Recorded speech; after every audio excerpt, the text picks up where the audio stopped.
पवित्र परमेश्वर पिता हम धन्यवाद देते, तो सच्चा और जीवित परमेश्वर, धन्यवाद देते तेरे विचारों को, धन्यवाद देते तेरे भावनाओं को, धन्यवाद देते प्रभु यीशु मसीह। तू सच पवित्रता से तू कभी भी दूर नहीं होता है।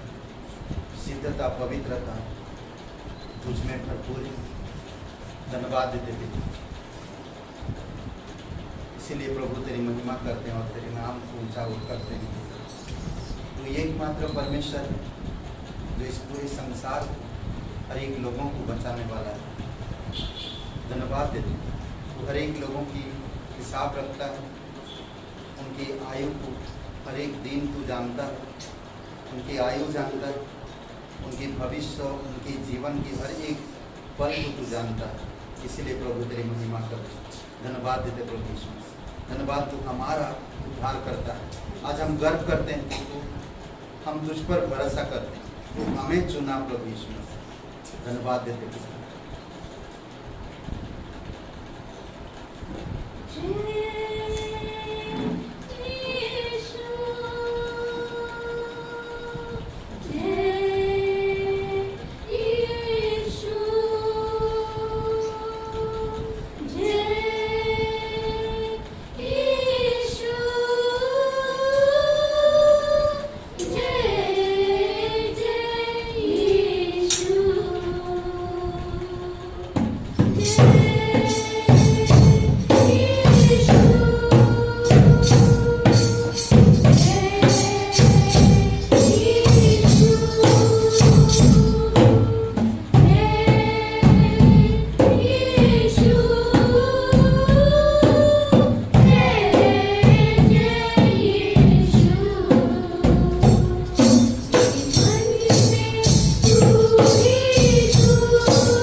अभिषेक करो पिता इस समय को प्रभु तेरी आत्मा के अनुसार हर एक हृदय को स्पर्श करो और संदेश को समझने में हमारी समझ को खोलो पिता।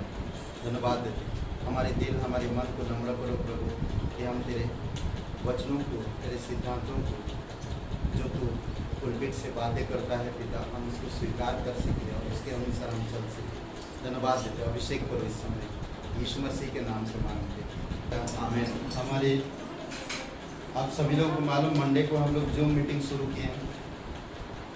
बहुत दूर दूर लोग रहते हैं, कोई अमेरिका, कोई ऑस्ट्रेलिया, कोई थाईलैंड, कोई बुदापेस्ट, इंग्लैंड, तो इसीलिए जूम मीटिंग रखते हैं। तो जूम मीटिंग हम लोग हर सोमवार को भेजते हैं लिंक, तो आप जूम मीटिंग में ज्वाइन हो सकते हैं और वचन ज़्यादा से ज़्यादा सुन सके, क्योंकि दिन नज़दीक है और दिन कम है ना, समय बहुत नज़दीक है। इसीलिए बहुत ज़रूरी है हम ज़्यादा से ज़्यादा वचन सुने, क्लास करें और परमेश्वर की अनुग्रह में बढ़ते रहें। ठीक है, मंडे को, और बहुत जल्दी हम लोग अनाउंसमेंट करेंगे पिकनिक के लिए। तो बारिश चालू हो गया, समझ लीजिए। एनीवे, आइए प्रार्थना करते हैं सभा के लिए। पिता परमेश्वर प्रभु यीशु से हम धन्यवाद देते हैं इस सभा को तेरी दया और तेरी कृपा के अनुसार तो उपाय करना। धन्यवाद देते जो भी संदेश हो, जो भी प्रभु आपकी पवित्र आत्मा के द्वारा बात करना चाहिए। धन्यवाद देते तेरे वचन जीवित वचन है, जो हमारे जीवन में जब जाता है तो हमारे अंदर जीवन पैदा करता है। प्रभु हम धन्यवाद देते हैं, हमें स्ट्रॉन्ग करता, हमें समझ देता, हमें उत्तेजित करता और हमारी जीवन की तेजमय को बढ़ाता पिता। इसलिए प्रभु तेरी महिमा करते हैं, धन्यवाद देते हैं। जो लोग नहीं भी आए प्रभु यीशु से हम प्रार्थना करते हैं कि आप उनके हृदय मन से बातें करो पिता, कि वो निर्णय ले सके, चाहे कितने भी कठिन समय हो हम परमेश्वर के पास आ सके। धन्यवाद देते प्रभु। जब कई बार लीडर, कई बार लोगों की अपने प्रिय लोग खो जाते हैं या डेथ हो जाता है उनका, तब भी वो कलीसिया नहीं छोड़ते हैं। प्रभु हम प्रार्थना करते हैं आपकी दया, आपकी कृपा जीवित पर आकर भी परमेश्वर धन्यवाद देते हैं, यीशु मसीह के नाम से मांगते हैं, आमीन। ओके, हम लोग स्वागत करते हैं जान बहादुर जी का।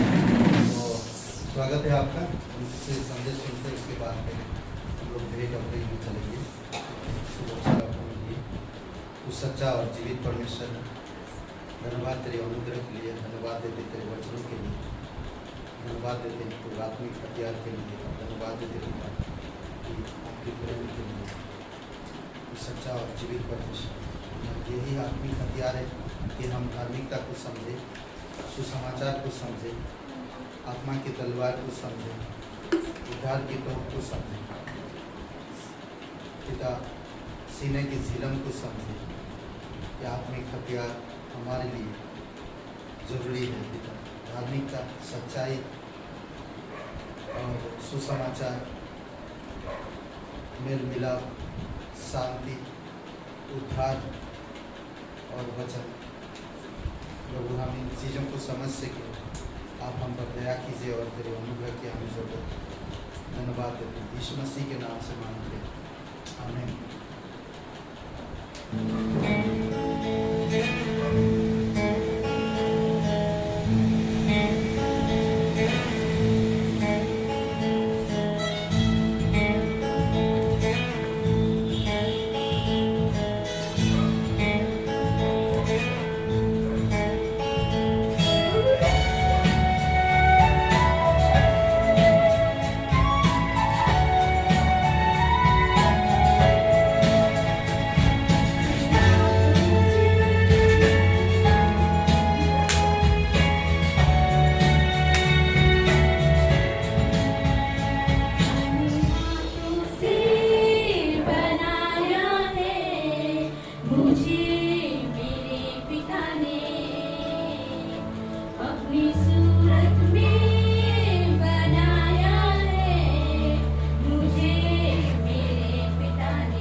देखेंगे। उससे पहले कि हम आगे जाएंगे नीति वचन उसका 15 अध्याय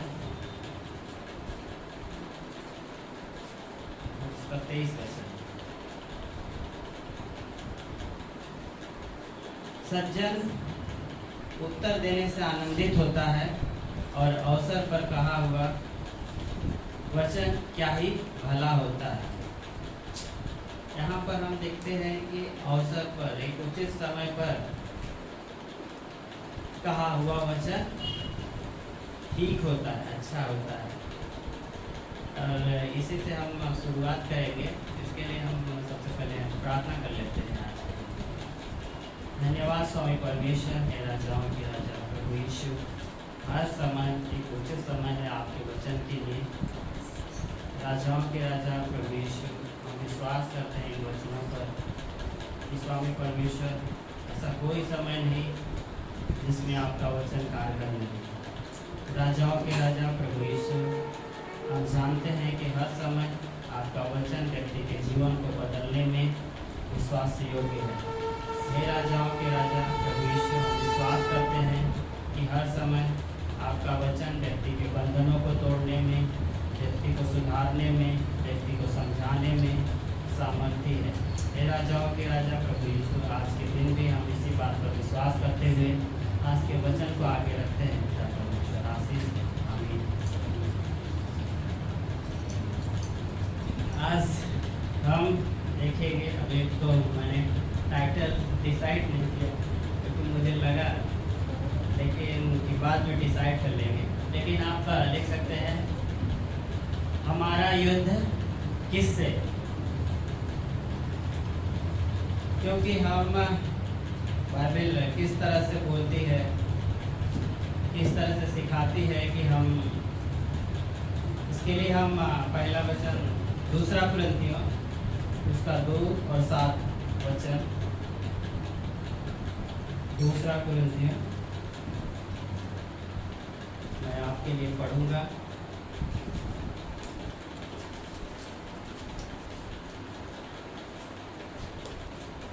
तो ऐसा नहीं ना लगता है कि मैं बहुत ज़्यादा पढ़ाता हूँ, क्योंकि मुझे लगता है कि अगर पढ़ाने से, क्योंकि आपको ना लगे कि मैं अपने मनमानी कुछ भी बोलते जाता हूँ। दूसरा कुरिन्थियन 2 और उसका 7 वचन।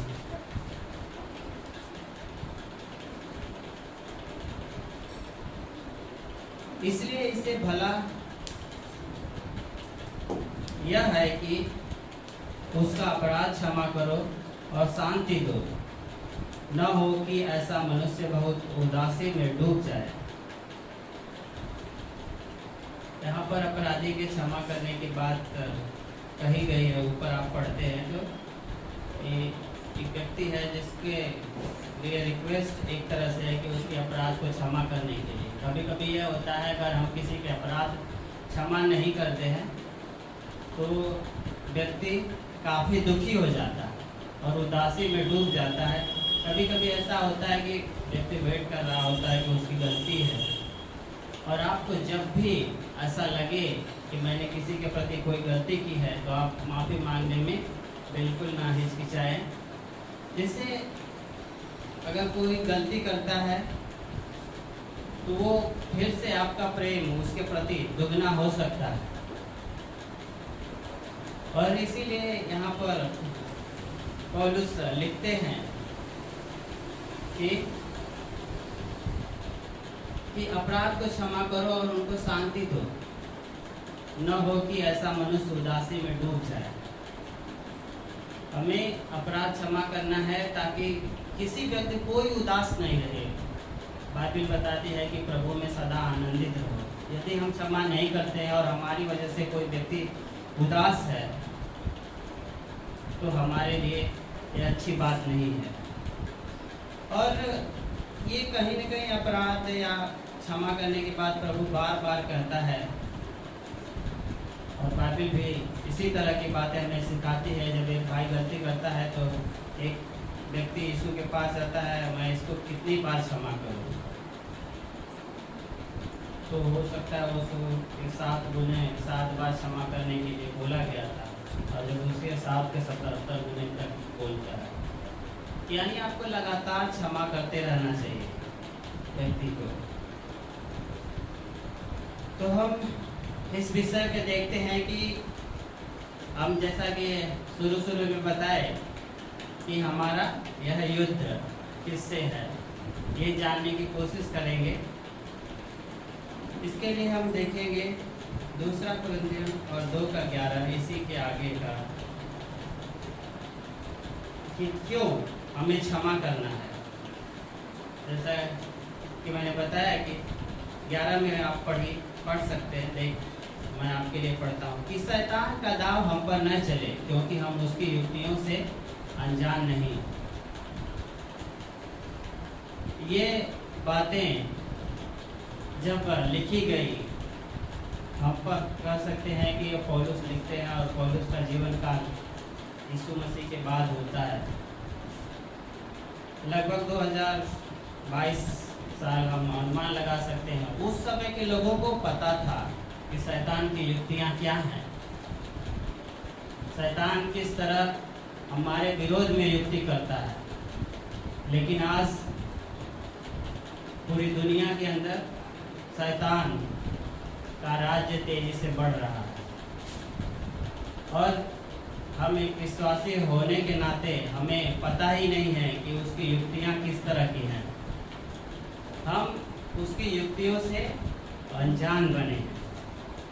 आज हम देख सकते हैं फिल्मों के माध्यम से किस तरह से शैतान अपना काम करते जा रहा है, टीवी के माध्यम से, रेडियो के माध्यम से, इंटरनेट और न्यूज़ के माध्यम से। सारी बातें तेजी से फैलती जा रही हैं, और इसी बात के लिए वह लिखता है कि हम उसकी युक्तियों को जान लें, ताकि हम उसके से विरुद्ध में, उसके विरोध में लड़ सकें। इसी आगे के बाद में इन्हीं युक्तियों के बारे में बताया गया। आप आगे देख सकते हैं दूसरा कुरिन्थियन और उसके 10वें अध्याय में।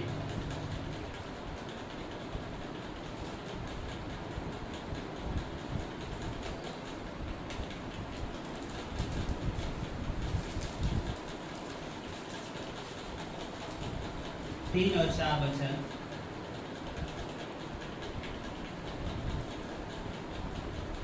क्योंकि यद्यपि हम शरीर में चलते फिरते हैं तो भी शरीर के अनुसार नहीं लड़ते।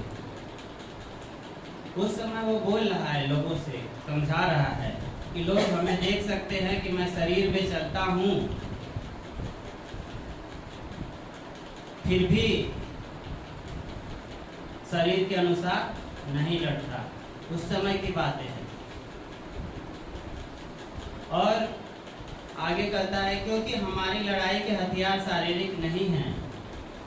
अगर आज हम भी प्रभु में हैं तो हमारे लिए भी यही बातें हैं कि शरीर में तो जरूर हम हैं, शरीर में हम काम करते हैं, लेकिन हमारे लड़ाई के हथियार शारीरिक नहीं होने चाहिए।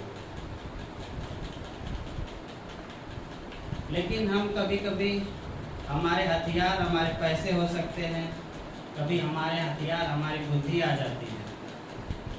परमेश्वर के हथियार साइड में हो जाता है और हम अपनी बुद्धि के अनुसार, अपनी समझ के अनुसार युद्ध लड़ना कोशिश करते हैं। क्या हम कह सकते हैं ये लिखने वाला क्या हमसे कम बुद्धिमान था? ऐसा बिल्कुल नहीं। हम जितना पढ़े हैं उससे कहीं ज़्यादा वो पढ़ा लिखा है।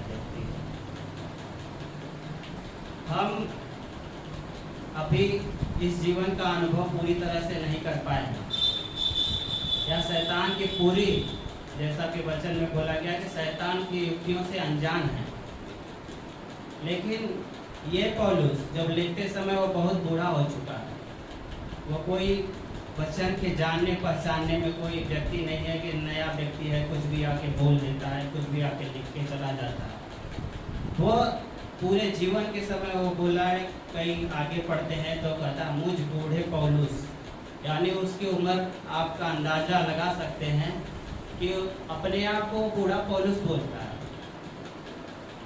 वो नया व्यक्ति नहीं है लिखते समय कि हमारी लड़ाई के हथियार शारीरिक नहीं है और शरीर के अनुसार ना ही हम लड़ते हैं,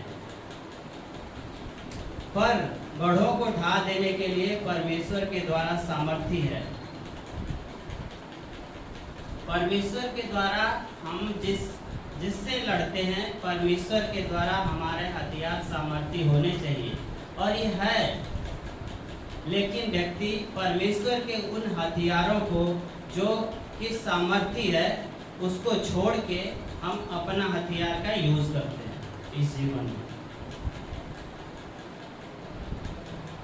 अगर कभी कभी हम लोग यूज करते हैं सुक्तियों को कि दुष्ट है तो दुष्टता का व्यवहार करना चाहिए, ये हमारा हथियार है कि अगर कोई हमसे दुष्टता करता है तो हम भी दुष्टता करते हैं। कहते हैं कि अगर घी सीधी उंगली से नहीं निकलता तो टेढ़ी करनी पड़ती है। ये हमारे हथियार है जो दिखाते हैं कि आप टेढ़ा बनने की कोशिश कर रहे हैं और इस संसार से लड़ने के लिए। लेकिन पौलुस इस बात को बोलता है कि हमारा यह सब इस तरह की लड़ाई हम नहीं लड़ते हैं, या ना ही इस तरह की लड़ाई लड़ने के लिए परमेश्वर ने हमें बुलाया है। आगे हम और भी बातें कर देखेंगे। इसके लिए आप देख सकते हैं इफिसियंस 6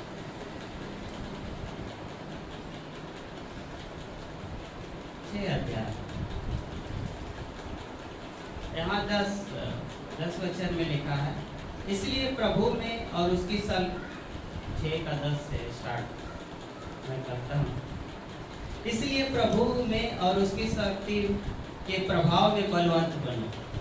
यहाँ पर हमें बताता है कि हम किस विषय में अपने आप को बलवंत बनाना है, प्रभु की शक्ति में, ना कि अपनी बुद्धि और अपने बल पे बलवंत होना है। परमेश्वर के सारे हथियार बांध लो कि तुम शैतान की युक्तियों के सामने खड़े रह सको। शैतान कोई दिखाई देने वाला नहीं है। और अगर मैं इस शैतान के बारे में बताऊं तो आपको नए नियम में कई प्रकार के, यहाँ पर शैतान बाइबल में एक बार यूज़ कर दिया जाता है, तो उस समय आप गोलियत को देख सकते हैं। एक होता है दानव रहते थे उस समय, एक होता है गिबोरी, अंग्रेजी में गिबोर को बोलते हैं, अंग्रेजी में गिबोर होता है, जो जिनकी हाइट उस समय जब परमेश्वर के जो स्वर्गदूत आए और मनुष्य के पुत्रों के साथ में विचार करके सूरवीर, गिबोर का मतलब सूरवीर कहलाए। आप उत्पत्ति के अध्याय में देख सकते हैं, जब उन्होंने व्यभिचार करके तो वो दानव पैदा हुए, दानव और सूरवीर कहलाए वो लोग। और वो लोग इतने बड़े थे कि जिनकी हाइट लगभग 30-36 फीट ऊंची, 10 फीट चौड़ी। और उसका नतीजा यह हुआ कि आप जब उत्पत्ति के अध्याय में पढ़ते हैं तो परमेश्वर को, क्योंकि वो इतने बड़े थे कि उनका भोजन भी उतना ही बड़ा होता है। यहाँ पर जितने लोग हैं सारे लोगों को खा जाए तो भी उनके लिए भोजन 10 फीट चौड़ा, 36 फीट लंबा। और उसमें से आप देख सकते हैं कि वो कितने बड़े होते थे और अचानक मनुष्य पर अत्याचार करना प्रारंभ किए और उन्होंने सारी पृथ्वी को पूरी तरह से बेकार कर डाला। तो जल प्रलय परमेश्वर को लाना पड़ा वहाँ पे। हम देख सकते हैं कि अगर कोई सामान्य व्यक्ति रहेगा तो कहेगा कि ईश्वर भी बड़ा निर्दयी है, सारे लोगों को पानी में डुबा के मार डाला, सारे जीव जंतु पशु पक्षी सब लोगों को।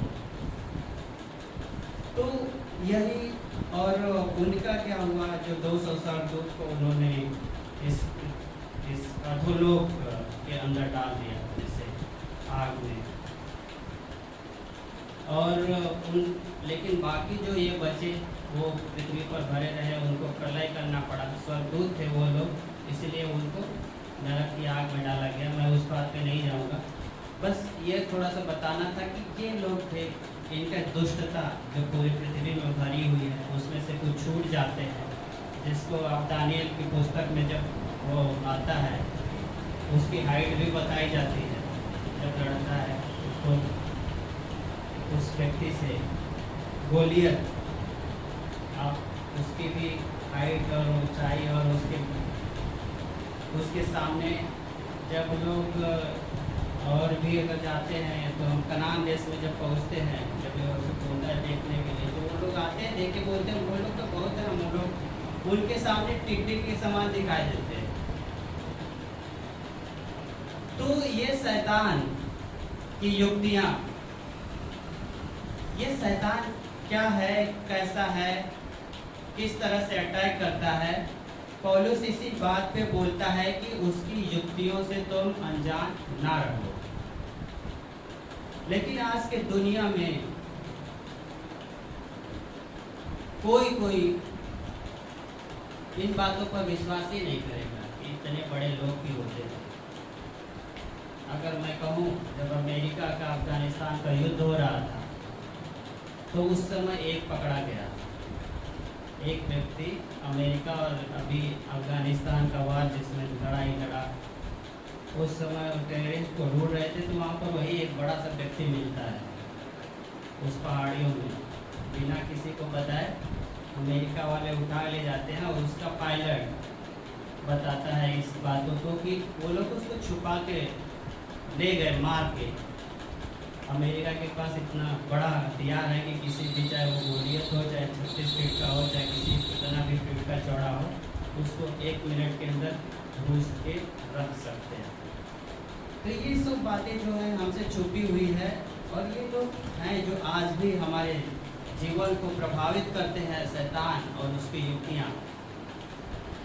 और बाइबल इसी तरह के बताती है, मैं फिर से, क्योंकि यह हमारा मल्ल युद्ध लहू और मांस से नहीं परंतु प्रधानों से है।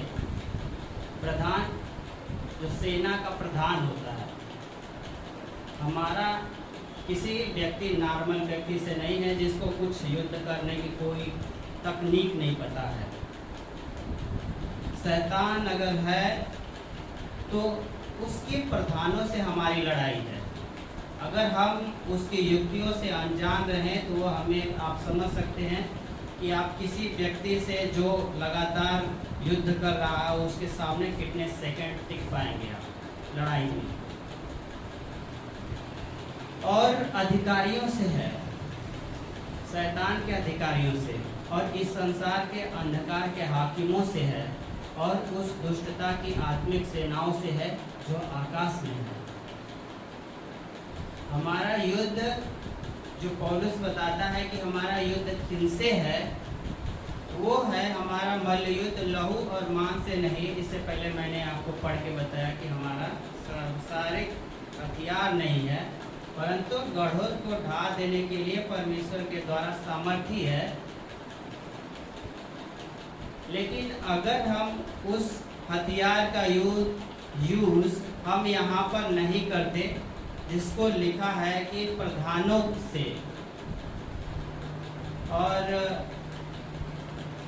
अधिकारियों से और संसार के अंधकार के हाकिमों और उस दुष्टता की आत्मिक सेनाओं से अगर उस हथियार का यूज नहीं करते तो हम पराजित होना निश्चय है।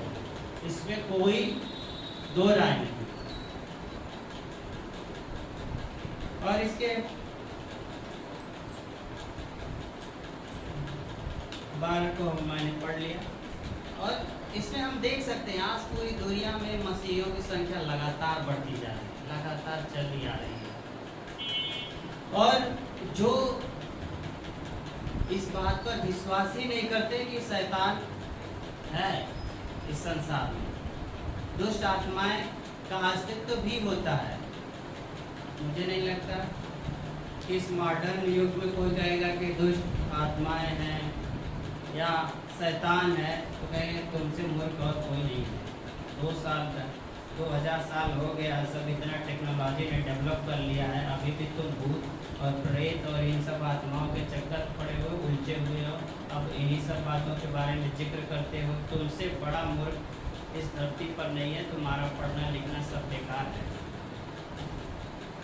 और हमें से मसीह भी इस बात को भी नहीं मानते होंगे कि इस तरह की बातें भी होती हैं, जिसके लिए पौलुस हमें चिताता है।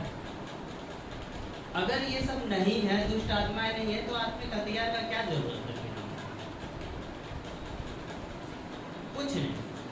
फिर जितनी बातें उधर लिखी थी, आत्मिक हथियार धारण करो, लड़ाई करना है प्रधानों से, अधिकारियों से, अंधकार के हाकिमों से और दुष्टता की आत्मिक सेनाओं से है।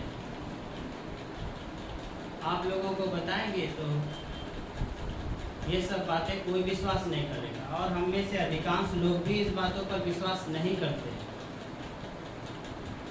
और इससे शैतान को इससे खुशी की बात कभी नहीं हो सकती कि परमेश्वर के योद्धा जो परमेश्वर के लिए लड़ने वाले हैं, उनको उसके बारे में उसको मानते ही नहीं कि मेरा कोई शत्रु भी है, या शैतान जिससे लड़ना है इन अधिकारी प्रधानों से, आप मानते हैं कि है ही नहीं, तो हथियार लेकर करेंगे क्या? फिर इनकी कोई ज़रूरत नहीं थी। और शैतान पूरा फ्री है जो भी कुछ करने के लिए, क्योंकि मसीह इस बात को मानते ही नहीं कि इस तरह की दुष्टता की आत्मिक सेनाएं हैं, दुष्टता के प्रधान हैं, और ऐसी बातों का कोई अस्तित्व इस संसार में नहीं है। इसके लिए सबसे ज़रूरी बात है, हम देख सकते हैं उत्पत्ति और 8 और 10 और 11 वचन कि किस तरह से परमेश्वर शुरू से ही बताया है कि अगर आप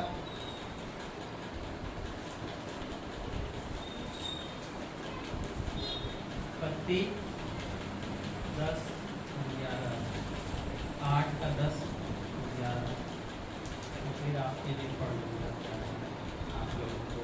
यहाँ पर जल प्रलय की दास्तां है और तब 10वां मैं पढ़ रहा हूँ।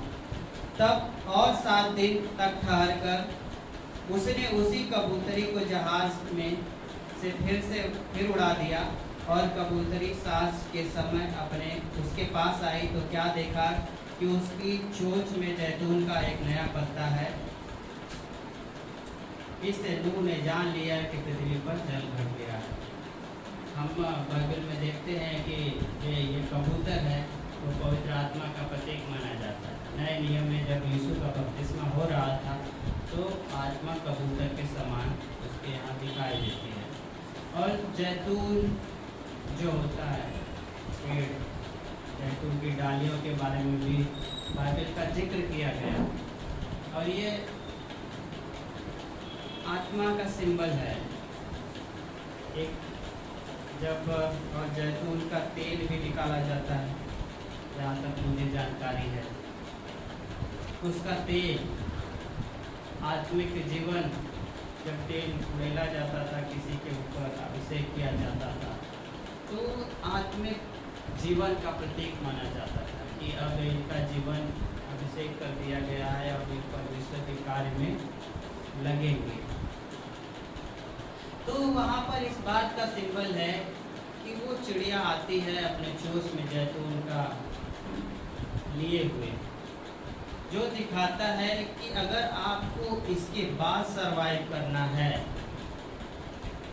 तो आपका आत्मिक जीवन मजबूत होना चाहिए। अगर उस चिड़िया के पास अगर वो भोजन नहीं होता तो आगे के जीवन में यह दिखाएगा कि वो सरवाइव नहीं करती। और वो फिर भाग के जब पहली बार उस चिड़िया को छोड़ा जाता है, आप पढ़ेंगे शुरू से, तो पहले आ जाती है, उसके मुंह में कुछ नहीं होता, फिर वो वहीं पर आ जाती है। दूसरी बार आती है जो उसके चिड़िया के मुंह में होता है। तो वहाँ पर इंडिकेशन था कि आप अगर आगे के जीवन में सरवाइव करना है तो आपका आत्मिक जीवन मजबूत होना बहुत जरूरी है। और इस बात का कि आप आत्मिक जीवन के दम पर ही आगे के जिंदगी को इस संसार में जो पूरा दुष्ट, जिससे प्रधानों से लड़ाइयाँ हैं, अधिकारियों से लड़ाइयाँ हैं, दुष्ट की आत्मिक सेनाओं से लड़ाइयाँ हैं, आप इनसे युद्ध कदापि भी जीत नहीं सकते। बहुत सारे लोग प्रभु में आते भी होंगे, तमाम प्रकार की बीमारियों के चपेट में हैं, क्योंकि उनका जीवन शुद्ध नहीं है। वो उनका जीवन, उन्होंने केवल इसके ज्ञान को ही सारी बातें समझ रखी हैं, इसीलिए उनका जीवन, वो अपने जीवन में पराजित है शैतान से। नशे की हालत में आज भी हैं, आज भी घर में मार पिटैया करते रहते हैं, आज भी माता पिता की बातें नहीं मानते। यह दिखाता है कि आपका स्पिरिचुअल लाइफ जो है वो सही नहीं होने की वजह से आपके जीवन फिजिकल लाइफ पर भी इसका इम्पैक्ट दिख रहा है। बहुत सारे लोग पैसे वाले बहुत हैं, लेकिन उनकी मृत्यु, कई फिल्म स्टार की मृत्यु साउथ इंडियन और पिछले 1-2 साल के अंदर कितनी हुई हार्ट अटैक से। कोई बीमारी नहीं, उनको क्या कमी है? पैसे की, रहने की, गाड़ियों की, खाने की, दवाई लेने की कोई कमी नहीं है, फिर भी इतने कम उम्र में क्यों मरते हैं? क्यों? क्योंकि उनका वही आत्मिक जीवन सही नहीं है। चाहे वो कुछ भी कर ले इस संसार में, लेकिन उसका फल उनको भुगतना पड़ेगा, क्योंकि उनका आत्मिक जीवन नहीं है, सही है। इसीलिए इस सांसारिक जीवन में भी वो सर्वाइव नहीं कर पा रहे हैं। यदि आपके आत्मिक जीवन में कोई कमी होगी तो इसका खामियाजा आपको भुगतना पड़ेगा। इसके लिए आप फिलिपियंस और उसका 2 और 30 में आगे क्या लिखा है हम देखेंगे।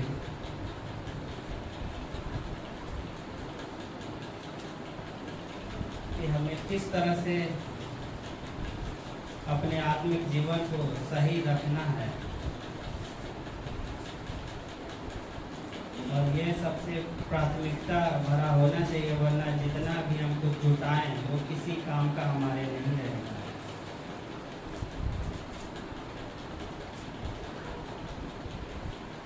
दो का 30 में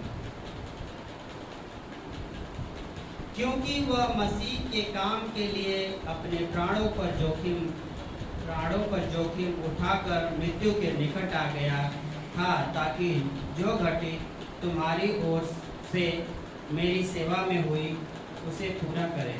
यहाँ पर ये दो व्यक्ति, आप तीसरे अध्याय के ये हेडिंग है तीमुथियुस और इपफ्रोदितुस का नाम लिखा गया है। ये व्यक्ति दूसरा वाला तीमुथियुस ये अलग से जो लिखा है मुझे भी पढ़ने में दिक्कत हो रहा।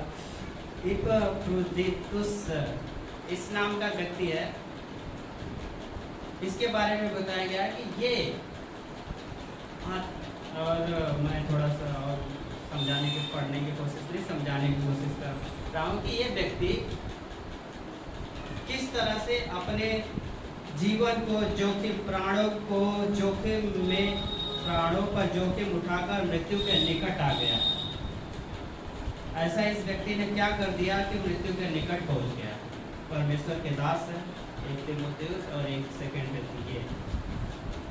आप देखेंगे कि ये जब हम आत्मिक युद्ध में होते हैं तो कभी कभी ये हमारे फिजिकल लाइफ को, हमारे इमोशनल लाइफ को, हमारे हर प्रकार की लाइफ को कमजोर कर देता है। यही व्यक्ति इनके साथ हुआ। ये दूसरों के लिए अपने प्राणों की जोखिम उठाकर यहाँ तक रहे, युद्ध में लगे रहे, आत्मिक युद्ध में, कि इनकी प्राण भी जाने को है। हालांकि आगे पढ़ेंगे तो इनके प्राण ईश्वर की वजह से बच जाता है, लेकिन इसका खामियाजा जो युद्ध लड़ रहा है उनके जीवन में पड़ता है। कभी कभी हम चर्च के विश्वासी होने के नाते हम प्रार्थना नहीं करते किसी के प्रति। आप लोगों को, मुझे लगता है सारे लोगों को पर्चा मिलता होगा, और मैं पूछ कर आपको संवेदना नहीं करूँगा, लेकिन मुझे बताना पड़ेगा क्योंकि ध्यान आ गया तो आपको बताना कि आप कितने लोग उस पर्चे को इकट्ठा करके और सारे नाम जानते हैं। शायद नहीं। उस पर जो लिखा होगा कि किसी के नेहा जी के, फलाने जी के, उसमें नाम लिखा होता है कि क्या क्या समस्या हैं। किसी को बच्चे की समस्या है, किसी का नॉर्मल डिलीवरी होना है, किसी का बर्थडे है। कोई पास्टर है मुंबई का, कोई है नायवी मुंबई का, कोई है आंध्र प्रदेश का, मैंने नाम जान, अमरावती। हाँ, इन सब पास्टरों का अलग अलग पेज पे नाम लिखा होता है। आप हमारे यहाँ देखेंगे तो इतना गठा बन चुका है। तो मुझे लगता है कि आपको चेक करना पड़ेगा कि क्या आप उसको कभी देखते हैं कि इनके लिए प्रार्थना की ज़रूरत है। और वही यहाँ पर 30 में वही व्यक्ति है जो इन सारे लोगों के प्रार्थना यानी मल्ल युद्ध करते करते उसकी ये स्थिति आ गई है।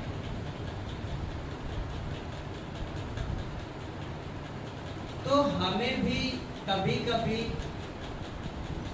ऐसी स्थिति में हम पड़ जाते हैं जहाँ पर हम युद्ध करते करते शैतान हमें पराजित कर देता है। तो हमें चाहिए कि हम सारे लोग मिलकर उस आत्मिक युद्ध, किसी एक व्यक्ति के प्रति ये बोझ ना हो जैसा कि इस व्यक्ति के प्रति होता है कि वो अपने प्राण गंवाने की तक पहुंच चुका है। कभी कभी पास्टर भी डिप्रेस हो जाते हैं। उनको सिखा रहे हैं, वो विश्वासी को सिखा रहे हैं, विश्वासी पास्टर को सिखा रहे हैं। और तमाम मैंने अपने इस छोटे से जीवन में बहुत देखा कि प्रार्थना करते करते दूसरों का टेंशन अपने पाल लिए। प्रार्थना करते करते कोई लोग बीमार हो गए। ये शैतान का अटैक है। यदि आप प्रार्थना नहीं करते दूसरों के लिए तो एक व्यक्ति कितना उस आत्मिक युद्ध प्रधानों से लड़ना है, कैसे लड़ेगा?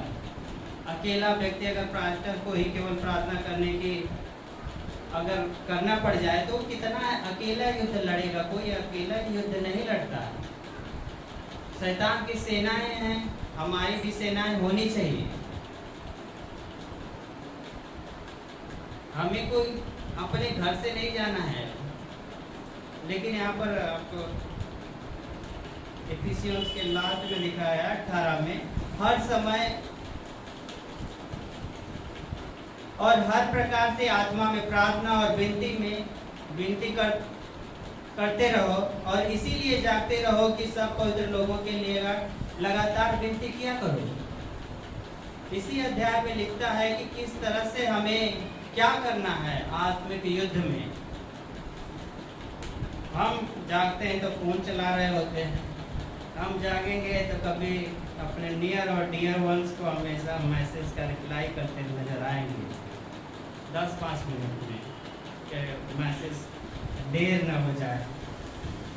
हाँ, और इसके ऊपर आप आत्मा की तलवारें झिलम पहनकर, पाँव में मेल का सुसमाचार की तैयारी के जूते पहन के इस अध्याय में आप पढ़ सकते हैं। तो किस तरह से हमें आत्मिक युद्ध लड़ना है। अगर हमारे आत्मिक जीवन में कमी होगी तो यह कमी हमारे भौतिक जीवन में भी दिखाई देगी। इसका इफेक्ट हमारे भौतिक जीवन में भी पड़ेगा। आप व्यवस्था 16 और 20, 10 का 16 और 20 से देख सकते हैं। ये लास्ट है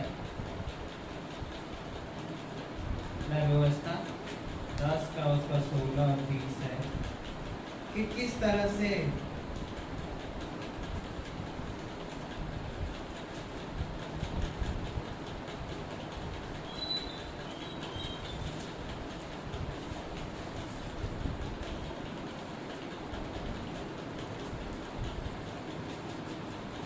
कुछ ही बातों पर सबको ज़्यादा सारा करना।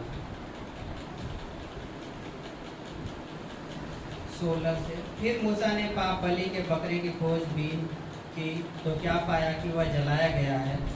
इसलिए एलियाजर और ईतामार जो हारून के पुत्र बचे थे, उनसे वह क्रोध में आकर कहने लगा, पाप बलि जो परम पवित्र है और जिसे यहोवा ने तुम्हें इसलिए दिया है कि तुम मंडली के अधर्म का भार अपने पर उठाकर उनके लिए यहोवा के सामने प्रायश्चित करो।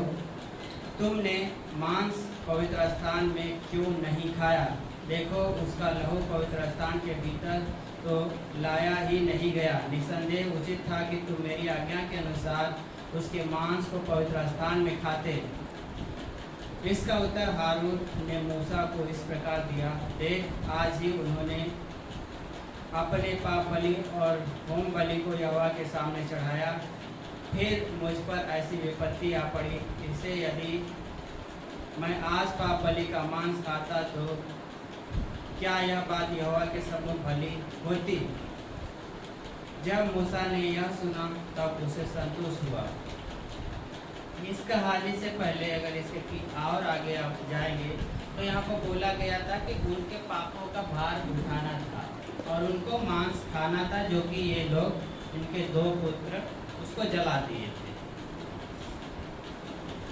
और यहाँ पर जलाने का मतलब था कि उनके पाप बलि जो उन्होंने पाप किया था उसका इनके प्रति इनको एक तरह से प्रायश्चित करना है, इनके 2 पुत्रों का, हारून के।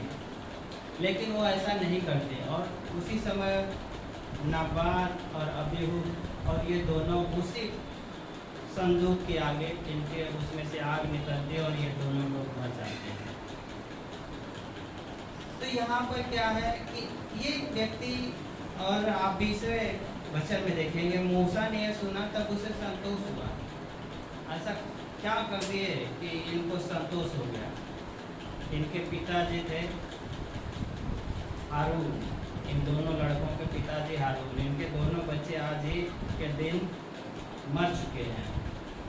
इनको खाना था और इनको बोला गया चढ़ाना था पाप बलि, और उसी दिन ये दोनों लोग मर जाते हैं।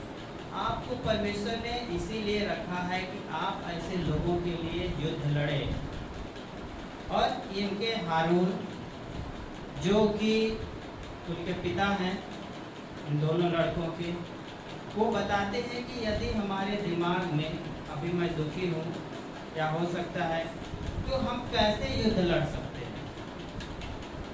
हम इमोशनली रूप से कमज़ोर हैं 2 पुत्र के मरने के बाद, तो उनको इसी बात लगती है मूसा को कि सही है, ये बोल रहा है कि हम पूरी तरह से तैयार नहीं हैं तो युद्ध नहीं लड़ सकते। आत्मिक, यहाँ पर आत्मिक युद्ध की बात की गई है कि उनके पापों के लिए, इस तरह से हमने उस तीमुथियुस और दूसरा था वहाँ पर किस तरह से वो प्रार्थनाओं करते करते शैतान के साथ युद्ध लड़ते लड़ते वो पराजित होने की कगार पे है, यहाँ तक कि उसको मृत्यु होने वाली है।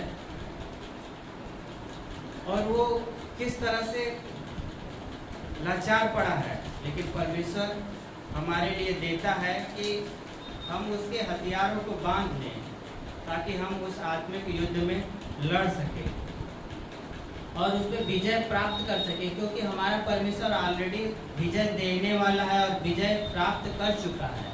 लेकिन हम कभी कभी अपनी बुद्धि और अपनी समझ और अपने बल के अनुसार काम करते हैं, जिसकी वजह से हम इस आत्मिक युद्ध में या तो पीछे हैं या तो फेल हैं या पूरी तरह से हम उसकी युक्तियों से अनजान हैं और हमें ये पता नहीं है कि इन ऐसे प्रधानों से, अंधकार के हाकिमों से और उस दुष्ट की आत्मा के सेनाओं से किस तरह से युद्ध लड़ना है, क्या हथियार लेने हैं, क्या तलवारें लेनी हैं, क्या पहनना है, क्या नहीं पहनना है, जिसका जिक्र आप उस फिलिपियंस की पत्री में देख सकते हैं, इफिसियंस की पत्री में, कि तलवार लेनी है। आप तलवार नहीं लिए, वचन को पढ़े नहीं, आपको अपने शत्रु के बारे में पूरी जानकारी है ही नहीं, आप युद्ध में नहीं टिक पाएंगे। और जो शत्रु है हमारा वो एक नॉर्मल नहीं है जिसको नौसिखा है, जो लड़ाई में आ गया है, अचानक से आप किधर भी तलवार चला देंगे और वह घायल हो जाएगा या आप जीत जाएंगे। तो इस संसार में जरूरी है कि हम उस दुष्ट को समझें, उसकी युक्तियों को समझें और उसी के अनुसार अपने हथियार भी हम तैयार रखें, जो कि परमेश्वर के द्वारा दिया गया है, जैसा कि बाइबल में बताया गया इफिसियंस 6:10 से आगे लास्ट 18 तक मुझे लगता है, तो आप उसमें देख सकते हैं। और आज के लिए केवल इतना ही, आगे हम प्रार्थना करेंगे उसके बाद। धन्यवाद स्वामी परमेश्वर, हे राजाओं के राजा प्रभु यीशु, आज के दिन में स्वामी परमेश्वर हमने सीखा कि किस तरह स्वामी परमेश्वर शैतान और उसकी युक्तियाँ, हमें से अधिकांश लोग स्वामी परमेश्वर शैतान और उसके अस्तित्व को नहीं समझते। हमारा यह विश्वास ही नहीं बन पाता कि यह शैतान भी इस संसार में है। हे राजाओं के राजा प्रभु, लेकिन आपका वचन बताता है कि किस तरह से शैतान इस बात से आनंदित है कि जो हमारे परमेश्वर की ओर से लड़ने वाले योद्धा हैं वो अपने शत्रु के अस्तित्व पर विश्वास नहीं करते।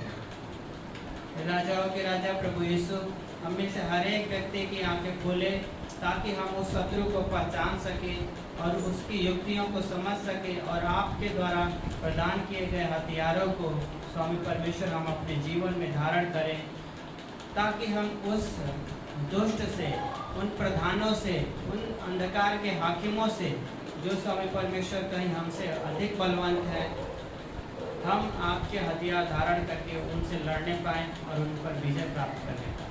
हे राजाओं के राजा प्रभु यीशु, जैसा आपने बताया स्वामी परमेश्वर प्रकाशित वाक्य में भी कि जो जय पाए उसे क्या क्या देने वाला है, जो जय पाए उसे फल खाने को मिलेगा, जो जय पाए उसे मुकुट दिया जाएगा, जो जय पाए वो उस फल से खाने पाएगा जो आदम और हवा नहीं खाए पाए। स्वामी परमेश्वर, हम और भी बातें देखते हैं जो आपके वचन प्रकाशित वाक्य में हमें दिखाता है कि जो जय पाना हमारे लिए कितना जरूरी है। इन शैतान की युक्तियों पर, इन शैतान के हाकिमों पर और शैतान के प्रधानों पर। स्वामी परमेश्वर, हे राजाओं के राजा प्रभु यीशु, हम विश्वास करते हैं कि तू प्रार्थनाओं को सुनता है और उत्तर देता है। हे राजाओं के राजा, आगे के समय भी हम आपको हाथों में सौंपते हैं और एक छोटी सी विनती अपना उद्धार करता प्रभु यीशु मसीह के मीठे और पवित्र नाम से, आमीन। परमेश्वर हमारा ऊंचा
सारा आदर सारा महिमा हम तुझे देते पिता, धन्यवाद देते प्रभु। आज इस सभा के लिए धन्यवाद देते, इस संदेश के लिए धन्यवाद देते पिता। हम पहचाने प्रभु तेरे आत्मिक हथियारों को, भौतिक जीवन नहीं बल्कि आत्मिक जीवन में हम बढ़ सके और आत्मिक जीवन हमारा मेन नींव हो पिता, क्योंकि भौतिक जीवन जब आत्मिक जीवन के ऊपर रहेगा तभी वो ठीक रह पाएगा, नहीं तो भौतिक जीवन में अगर आत्मिक जीवन रहेगा तो वो कभी ठीक नहीं पाएगा।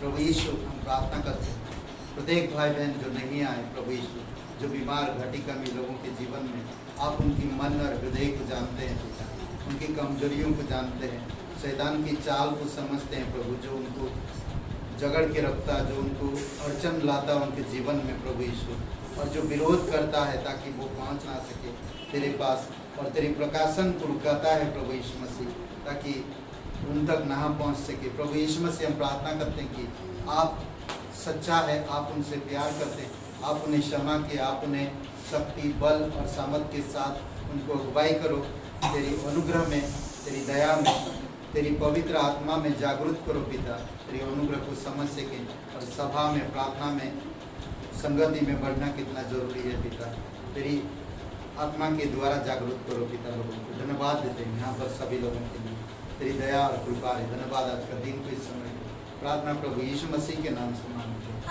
आमीन।